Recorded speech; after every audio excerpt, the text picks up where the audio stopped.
the voice is there's a preference to having a treaty. That's the main idea here.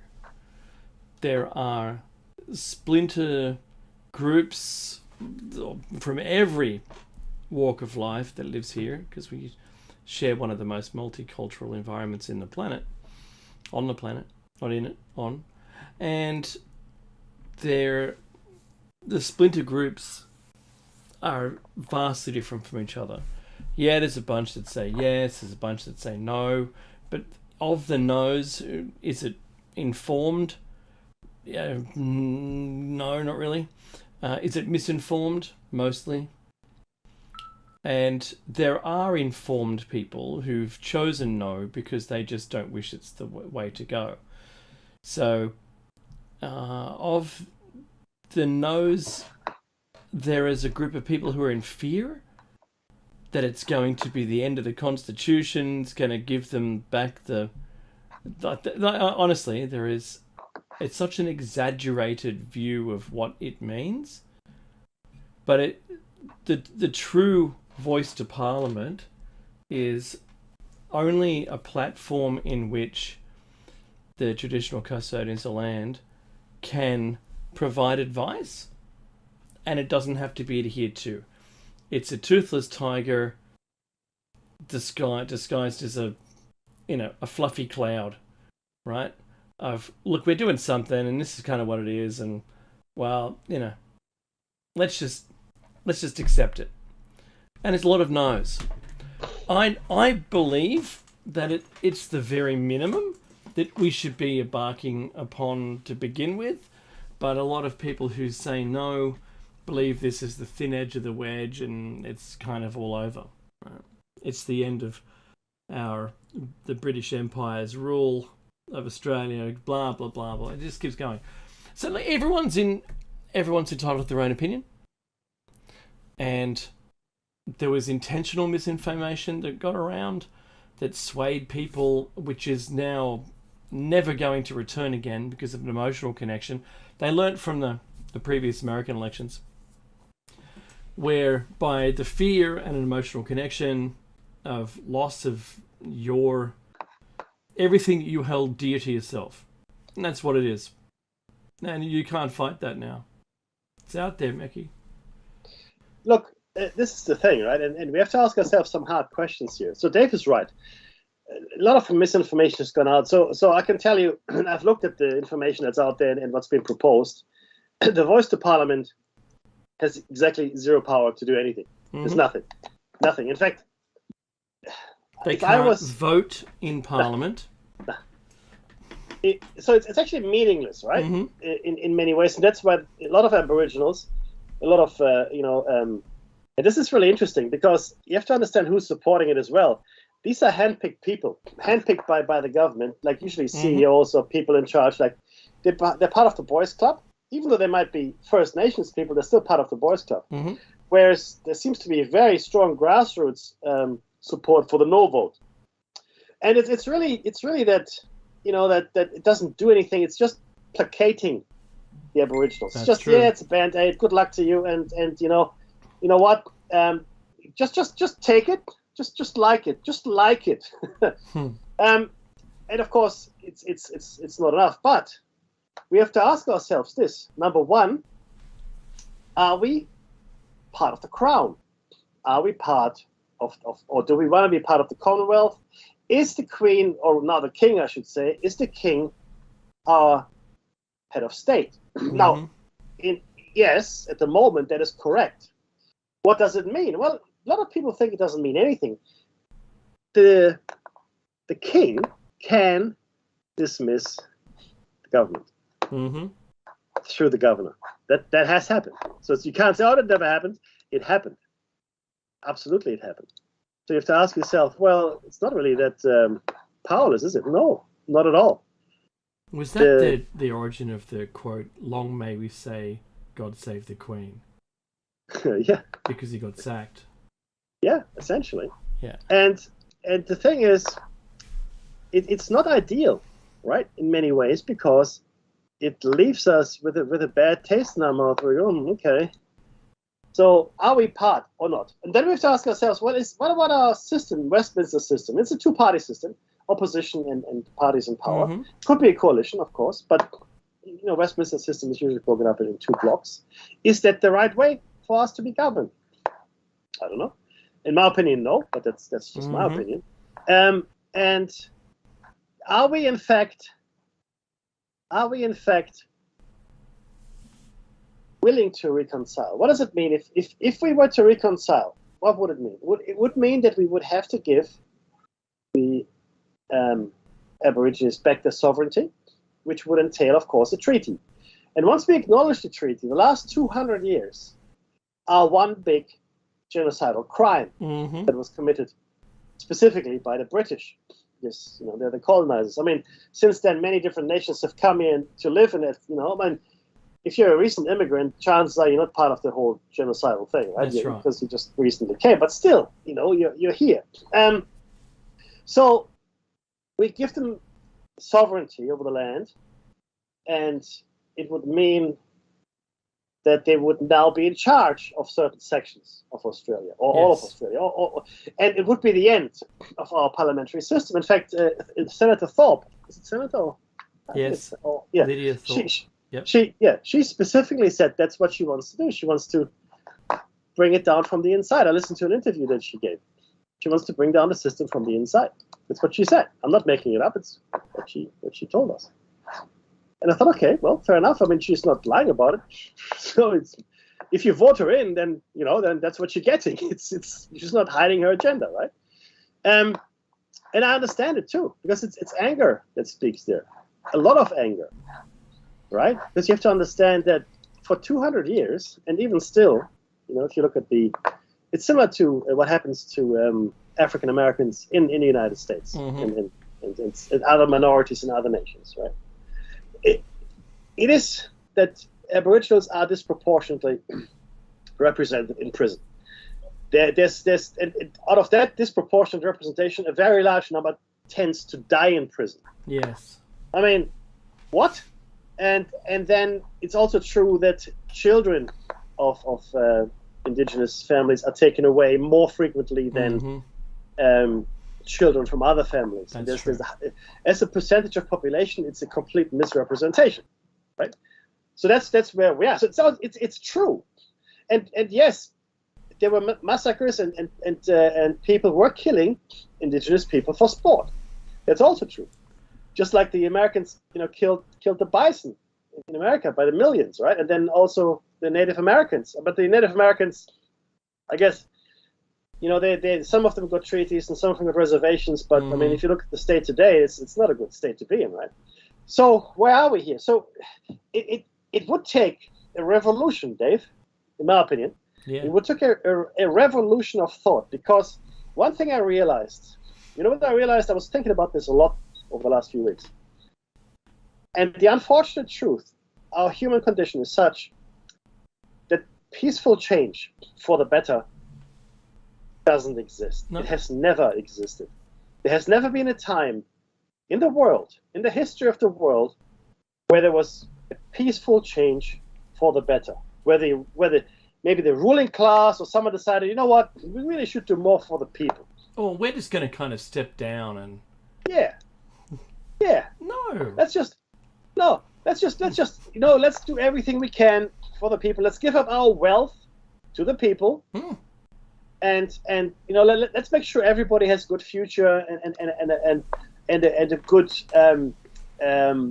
good makes a good living, has a good standard of life, etc. Let's just do that. So that has not ever happened.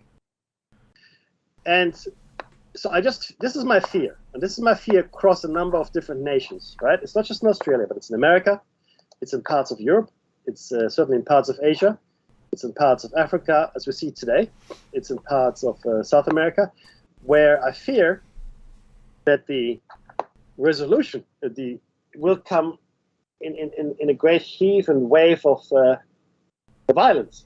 Unfortunately, I think, though, when we've seen this, because we've seen change, right?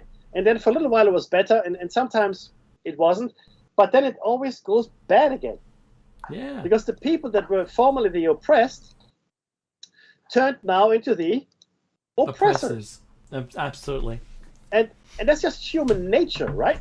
So what do you do here? I mean, this is not an ideal state, obviously. So, and I mean this. I mean, what can one do? It is a really difficult thing. Now we can't go on the way we have. We know this. We can't. We have to do something. But Dave, the question, of course, is what should we do? Vote with our feet, Mackie. That's it. Leave Australia? Who? No, I think we just use conscience and do a conscience vote on this, and that's the voice component of it. I'm not talking about changing the planet. Yeah, but that's what we need. If we don't, long live the AI, Mackie. We're on a very limited timeline here, my friends. You know this. You know I talk about it all the time. So long live the AI. I love the AI, Mackie. I love the leader. If that happens to be the AI, then I love the AI just as much. So I say this, and good morning to everyone in the US, by the way. It's, what are we at? 16 past 7 a.m. And I hope you're having a really nice cup of coffee. You need it. Well, you're going to need it. Yeah. So I don't know. For me, bring on leadership without humans, because there's zero greed. I think the motives will be completely different, and welcome to servitude. So we can only hope, I think, that accelerates faster than we can possibly imagine. Because, like Mackie said, the current leaders, the current people that are forcing us all to do this in some kind of really weird... It's not utopian, the way we live. No. You think about interest rates going up just to make the banks richer, which is really interesting. At a time when we're the poorest, they make the most money. Isn't that really weird? I think that's got... There's something in that. I don't know. I think there's a... I'm not sure weird is the word I would use, but I'm with you. So, all right. When I think of it, we've said this a lot, and I actually said this to my father the other day, Mackie. I used your quote. If you're worried about the banks, they'll be fine. Right. This is to my 89-year-old father. Oh, thank you, son. Woo! Take a lot of my back. Because remember, his generation was taught firsthand by the people who didn't and who weren't fine because of the Great Depression. My grandmother, she went through the Great Depression, and so the livelihood, the things that worked really well, the things that were of success through a period of probably the most hardship that we'd seen financially as a people. Yeah. Right? Those values are still so strong in my family. And, trust the banks, but don't trust the banks, right? Don't have all the money in one bank. Have it spread amongst everything, right? All of those lovely things, don't put all your eggs in one basket kind of thing, right? They're true. Those idioms are true. You really should, because you can lose it all in one go, or you can just lose a portion of it if something happens to fail. I really like that idea. But when I said that, he didn't thank me like you played. But no, it's something we should all be extremely wary of, right? And when I said the banks will be fine, and I meant it. I know Mackie means it, because they are honestly, if there was an octopus vacuum cleaner that just visited you from time to time, sucking all the change out of your pocket and all the money out of your wallet, right? That's what they do. That's what's currently going on. Because every last little piece of, last cent that we have to ourselves is being sucked away. I know I'm spending more than $1,000 a month more on my mortgage now than I did a year ago. And thank you very much for that. Yes, and I love the leader. So, and why? Oh, because, we borrowed, as a nation, we borrowed too much money, and we artificially, created a diluting of the stored effort in all the banking system. But they don't really care. We have foreign influence on the purchase price of our housing to the extent where, you can't afford it at all. You can't afford where you live. You can't afford where you grew up. Let's put it that way. And it just keeps evolving. In the US, they're out of trouble now, and the house prices in the US are nowhere near as crazy as they are here. That's true. That is true. Because you can abandon your loan, and you can also have a 30-year loan. 30 years. Fixed rate loan. We get a couple of years. You want to fix it? Couple of years. I'll write you down for that, huh? And it's always a couple of percent above the current rate anyway. Doesn't matter what you do. Unless you bought at rock bottom, but then you only got a couple of years, and then you're going to go, you want to fix it again? Good luck with that. You're going to go up again, higher than the normal rate. So Australia on a whole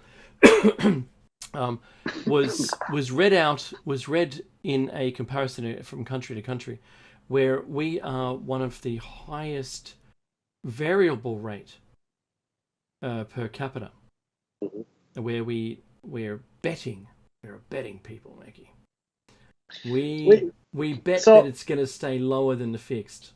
Yeah, but see, to put this in perspective as well, it's important to understand the banking sector in Australia and just how powerful and profitable it is. We've got three major banks in Australia. We've got about 27, 28 million people. That's the base. That's about the size of Greater New York. Yep. Greater New York. Okay. Our banks, and in fact CBA recently, posted a profit of $10 billion. Profit, not revenue, in the quarter. Not turnover. In the quarter. How do you generate a profit of $10 billion in such a small economy, relatively speaking? Yeah, that's right. And the answer is you can't. Except, of course, you can, because our system is we've got such a failed system here in Australia that it boggles the mind. It really does, because you look at it and you go, we are one of the richest countries in the world if you talk about natural resources. That's right. Right? Including arable land. There's a lot of desert here, yes, but we have a lot of fertile land too. We are a net exporter of food. 75% of the food we grow, that's right. we export. That's right. 75%. Okay. And more than 90% for natural gas. Correct. So, don't get me started on natural gas. I'm going to walk that back for a minute. Well, I didn't say anything about natural gas. Good. Because that's a can of worms that you. Anyway, we'll talk about it some other time. But we are here, and you look at other countries that are not quite as wealthy, but they also have natural wealth. Over there, in those countries, people get free education, free healthcare, citizens I'm talking, free healthcare, free transportation. Those were the days. And even in some countries, the government helps with housing in a real and meaningful way. Yeah. We do very little of that, because most of the money that is made in Australia finds its way out of Australia very quickly. The resources company, the big ones, they don't really pay adequate tax. They don't. In fact, in Australia, the richer you are, the less likely it is that you pay adequate tax. Dave and I, we're doing all right. We're doing okay, and we get IT and all that. Been in IT for a long time. We're not rich, but we pay tax like you wouldn't believe. Oh yes, totally. Right?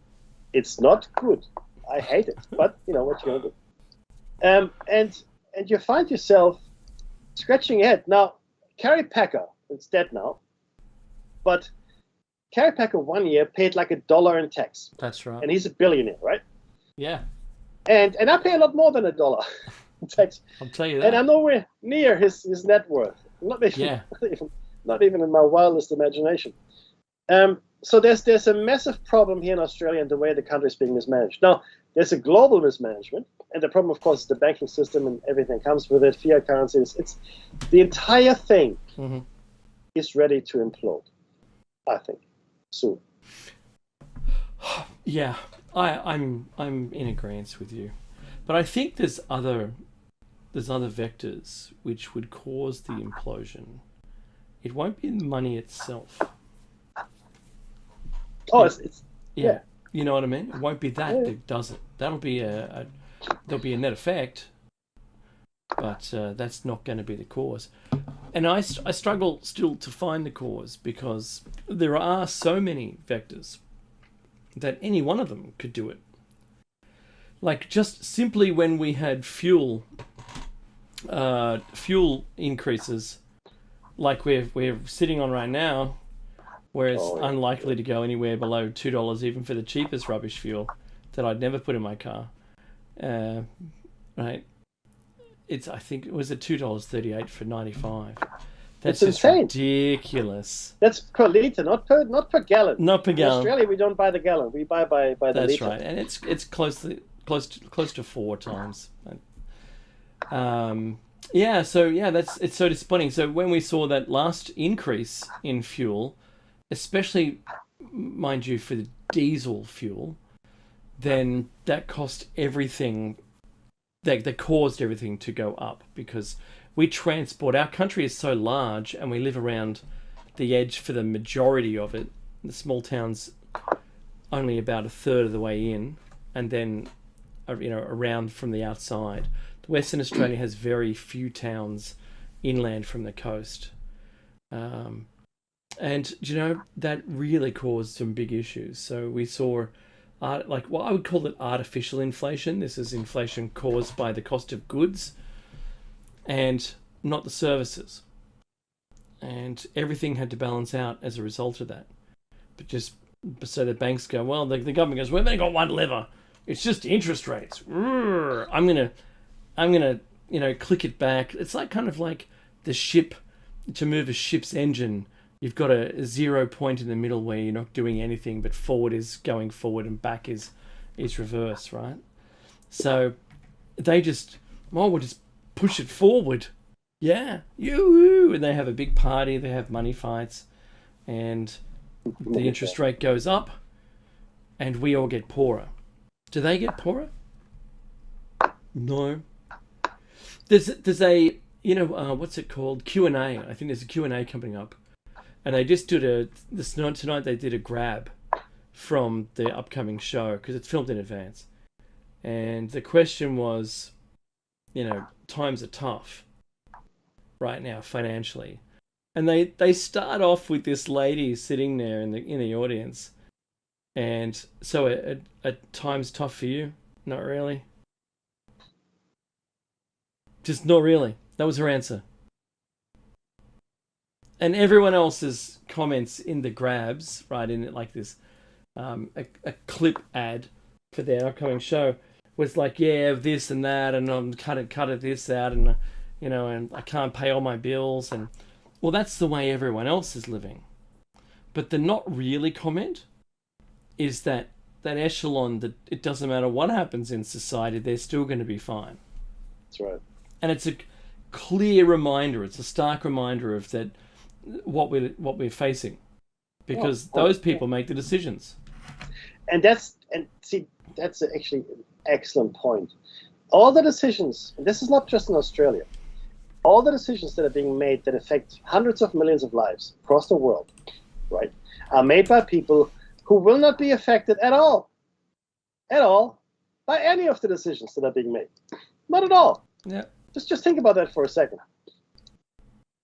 No, none of the decisions that these people make about increases in interest rates, about taxation in general, maybe in foreign trade or substitution, or when Child slavery. government support, etc. None of these things are affecting them because they're going to be okay. Oh no, it's not really tough. If you haven't got a mortgage, right, and you're not renting, you own your property. If you own your property, and you might have some savings, and maybe you have a good job, maybe both partners are working or whatever, then none of this really concerns you. I mean, I can see how people are struggling, but no, I'm good. I'm good. Yeah. Yeah, the lady they asked the question of, she seemed old enough to be retired and probably quietly wealthy. Yeah. Yeah. And that's because, I mean, her clothes and the way she spoke, it really didn't, maybe she was downplaying her upbringing a little, but yeah, not really. Yeah. So, how about that? So what can you do? Well, I mean, I suppose the answer is live within your means, right? And do the best you can to make the best of this situation and every other situation you faced. But see, that's the thing. Live within your means. Now, as a sentiment, I don't disagree. But let's unpack that a bit. Yeah, right. Okay. Dave and I had a discussion about this, I think, the other day. Eventually, people are fundamentally not equal. We don't start the same way. We don't end the same way. We don't live the same way. People are not equals to each other. They're not. Full stop. I don't care which document says that we're all equal. We're not. We start at different places, and we get to different places. And some of us are smarter than others, and some of us are stronger than others, and some of us are taller than others, and it's just a way of the world. And the problem is that we are catering to the parasites because they set up the system. What I believe, though, we all should have an equal right to make it. We all should have an equal right to happiness. Now, we're not all of the same capability, right? We can't all do the same thing. That's okay. But we should all have the right to be happy and strive for happiness and do the best we can. When someone says live within your means, they have relegated you to a lower class already. That's right.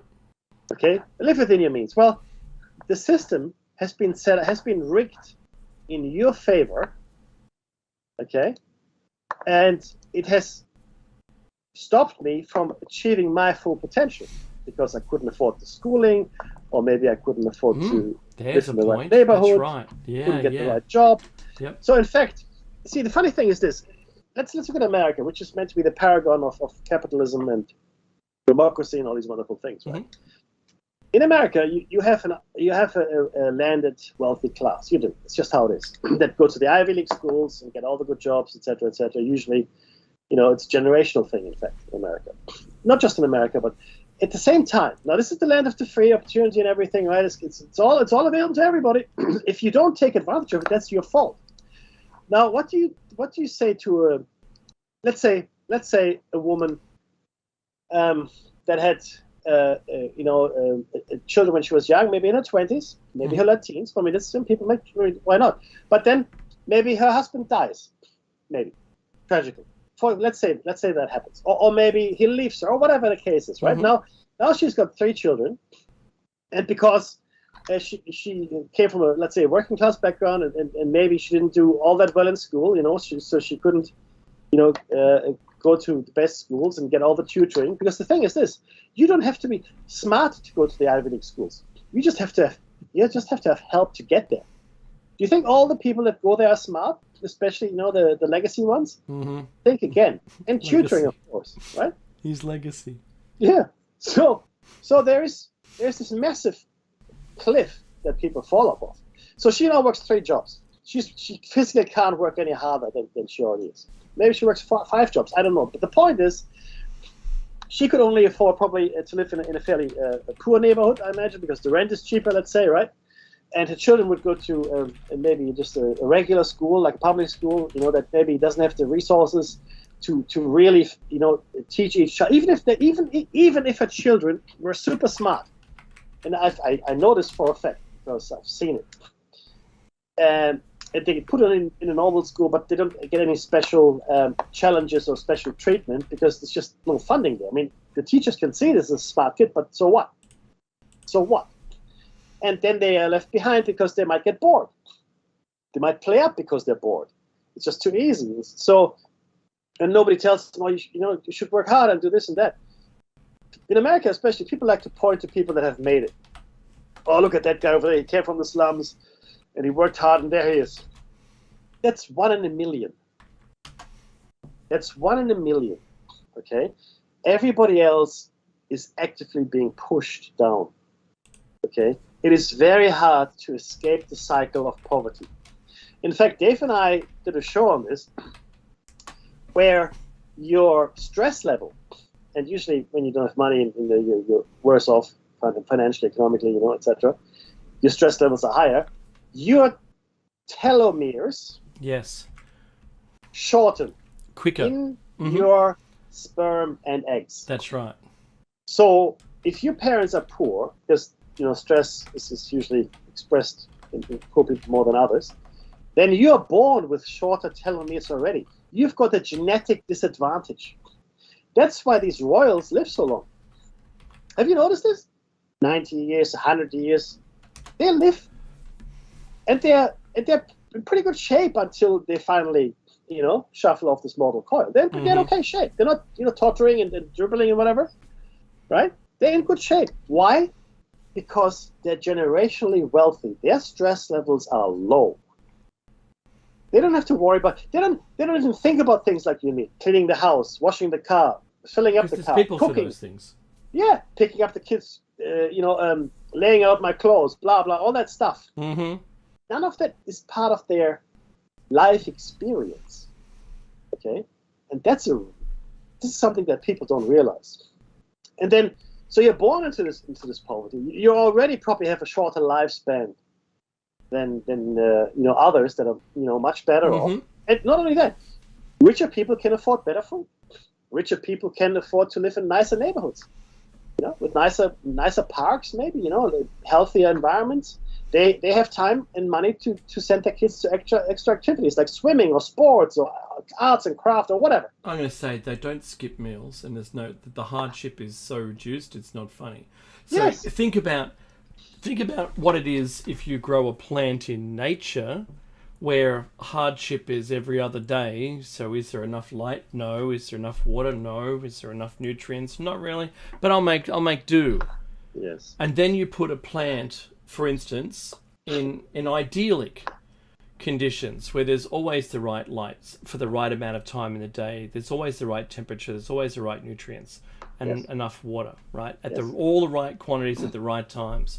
And you'll see that is, without using the word hydroponics, which I just used, you can grow a plant that is it's maxed out.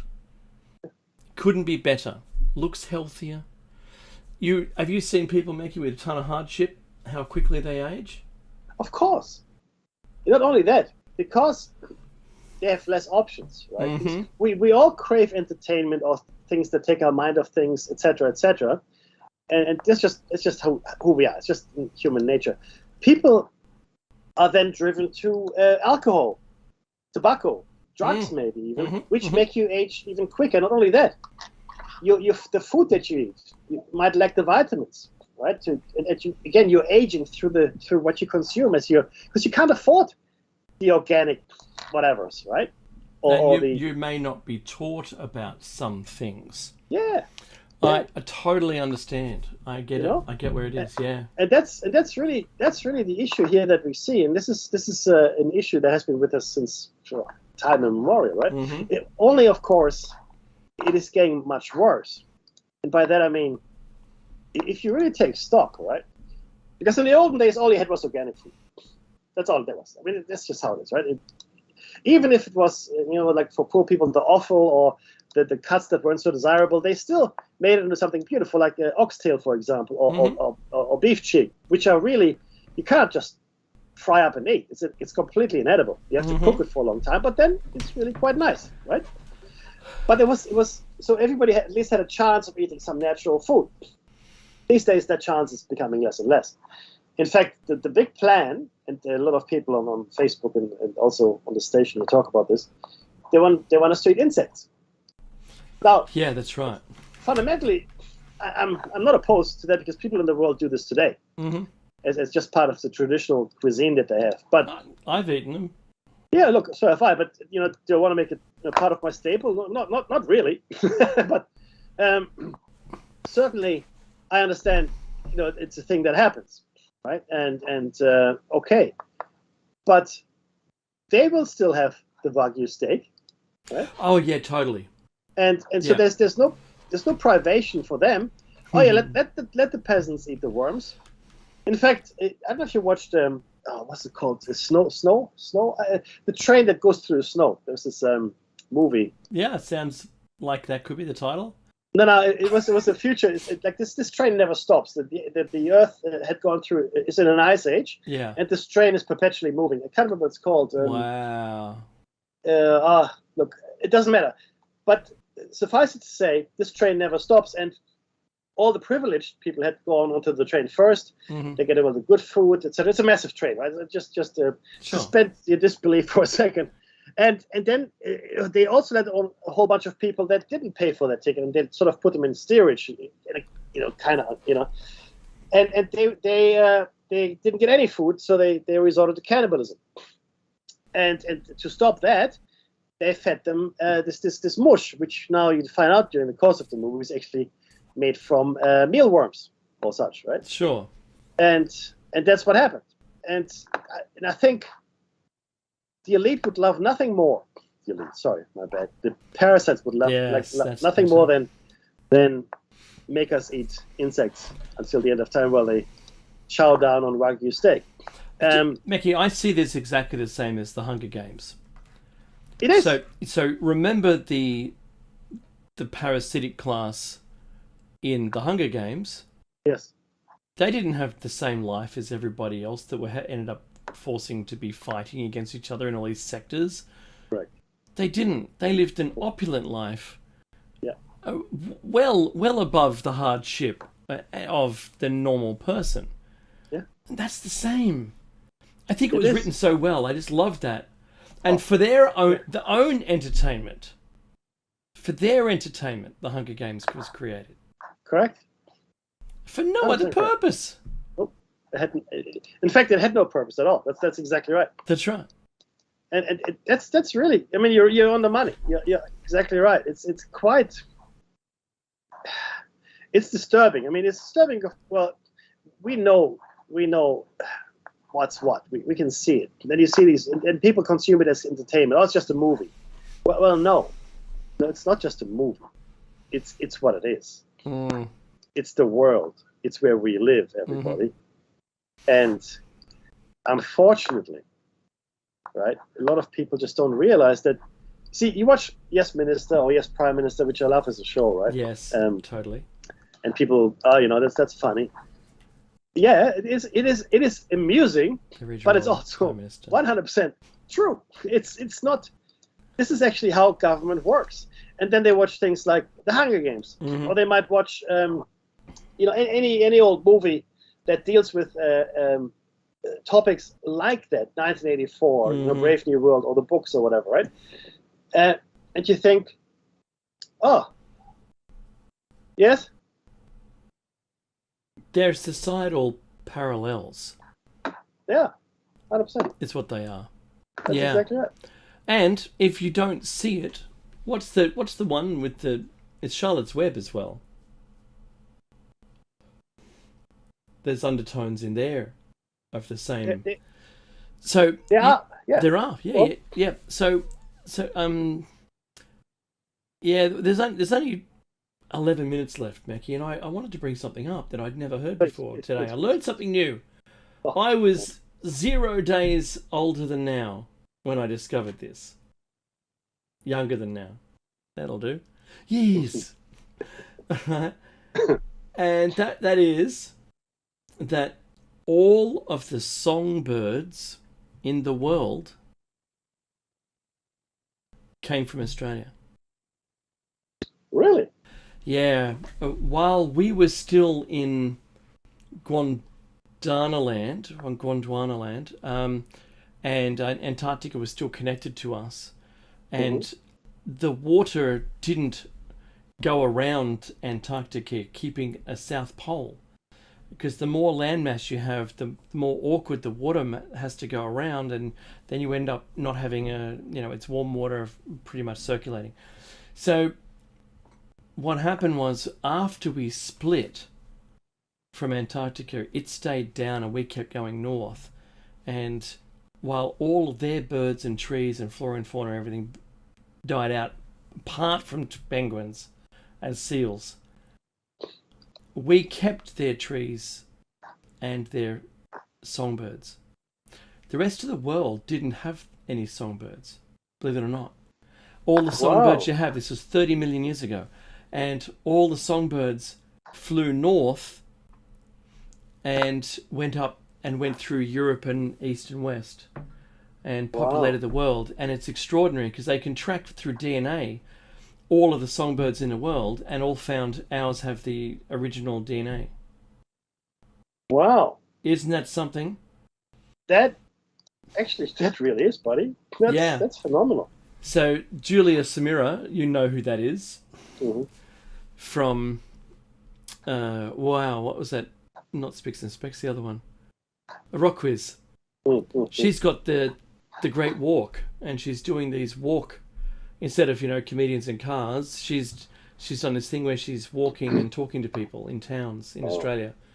And wow. in Dorrigo, one of the deepest, darkest rainforest areas we have, which has the most per square mile of songbirds, that's where I learnt. I learnt this tonight. It's Wow. extraordinary, Wow. and it totally makes sense. But it was through their strict competition, finding the right frequency to be able to be heard, so that they're not in the noise, but rather they're isolated. Yeah, extraordinary stuff. That is So, amazing. so I wanted to put it out there, and something else I wanted to say also, Mackie, because sorry, it supports that kind of out of Australia concept. Hmm. Yes. Again, yet Good again, point. another tremendous example of out of Australia. And they also mentioned during the Ice Age, when we were glaciated, that was the sea level was 130 meters lower Yeah, than now, and most of the cultures live down there, of course. right, 130 meters lower than, because these were just mountains, It's the mountains. same as today. If you look at the world today, Yep. right? Where do we live? We live near rivers, lakes, and Mhm. along the coast. That's where most of our settlements are. Full stop. It's just Mhm. how it is. You raise that uh, sea level today by 150 meters. Mhm. We We say will move goodbye to uphill. 60, 65 to 70%. Yeah, we would, but Yeah. 65 to 70% of all our things would be gone. You know what I mean? It's just be okay. Well, it's no longer here, so that's that. Mhm. Okay, what? Yeah, it's phenomenal if you think about it. Yeah. Yeah. So, um, yeah, totally. Totally. And look, you mentioned something before, and I made a joke about it, Mackie, and I wanted to just read out what I wrote in the chat room. Okay. And you said legacy, Mm. and then I Oh said the yes. word "he's a legacy," and that comes from the movie National Lampoon's Animal House, Mhm. where they're referring to Kent Dorfman, and normally, what are they called? Pledges. So all the pledges for this next input of members to Animal House or Delta House um, are usually all just randoms, right? And apparently his brother was a member of Delta House, so he becomes a legacy for Yes. Delta House, and he's given a name from John Belushi, and it's Flounder. I love that movie. It's really funny, great writing, It is a good and movie. yeah, there's some things in there that I think I can't ever unsee. I love it, and it was one of John Belushi's best works Oh, outside of SNL 100%. by far. And I wanted to bring it up because you know what, Mickey and I talk about a whole bunch of stuff that's really hard on a lot of you. It's difficult. It's difficult to hear because a lot of it's just too maybe close to the bone, or we're talking about things that affect us all, and I had to bring those light-hearted facts to the surface today. And that's good. Yeah, That's good. I just had to do it. What a No. what a crazy week I've been through. So yeah, you know what? It's good. It's good to bring those things up. Now, the Matildas didn't make it. That was the end of that for them. And It was a good game, though. it was still a good game. Yeah. But it's one of those things, and I realised why there's soccer hooliganism and riots. Because, you know, I'm not a big soccer fan. I don't watch it. I don't mind hearing who won which games. I don't really mind. Right? I just don't follow it. But for it to be 0-0 until the first goal, almost at half time, it was just, oh boy. I felt like Moss. Help. Fire. Right? There they go up the pitch. Right? I was commentating on something that I really didn't have any idea about, and it was very funny. I did play when I was little, and Belinda, my wife, she goes, I feel like Moss watching this for the first time because we don't watch sport. Right? What is sport? I don't know. It's the game with the hats or something, isn't it? When they Yay, sports team. What? But you know, I do like my American football, and I like my V8 supercars. So as long as there's ever petrol to run them, well, it's actually not petrol; it's E85, which is ethanol. That's a plant-based product. You know, and we have news from around the world that makes us laugh because it couldn't get any crazier. Cry. Or cry and cry, laugh and cry. I watched a guy today cycle very slowly through La Haya and show all these burnt areas, and to the extent that things were burnt to the lightest of grey ash was just unbelievable. Yeah, the heat that must have been generated must have been phenomenal. I mean, yeah, it would have been like there was a guy walking through it, and the rims of the cars, rims, right, had melted. Oh yeah. We had those during the 2019 fires. That takes heat. You know, it's. I'm just saying. What? So Who said that? that's right. And so, like I said to Mickey before, we weren't the first to point it out, but we're not the last. And let's hope that this summer isn't as bad as the prior summers in Australia. For some reason, we have some crazy kind of reprieve where it stays low wind and high humidity. That'd be, even though I don't want it, I just don't want the fires as a result. Because it's not going to be good, I'm Mickey. with you. Yeah. I don't want this to be normal. No, There's fires in France now. The world is burning. People, you know, they use this flippantly, but the truth is the world is burning. And it's I mean, wildfire. What's wildfire mean? Is it the domesticated fires too? It's just a fire, you know. It's out of control fires. Come here, fire. Come here, fire. You know, it's just another. Well, we called it something now. You don't have to worry about it. It's a wildfire. Oh, okay, it's a wildfire. That's why it's so destructive. Okay, now I get it. I'm just flabbergasted at the lack of care that is shown to the population by the leaders. Yes. In the lack of preparation. So there's a lack of care because of the lack of preparation. In Australia, the people who would pledge money still haven't got it. Yeah. And that's appalling. But this is a global thing. You know who responds? This is funny. Do you know who responds to disasters fairly well? Who's that? The Chinese. Wow. The Chinese. They're actually pretty good at it.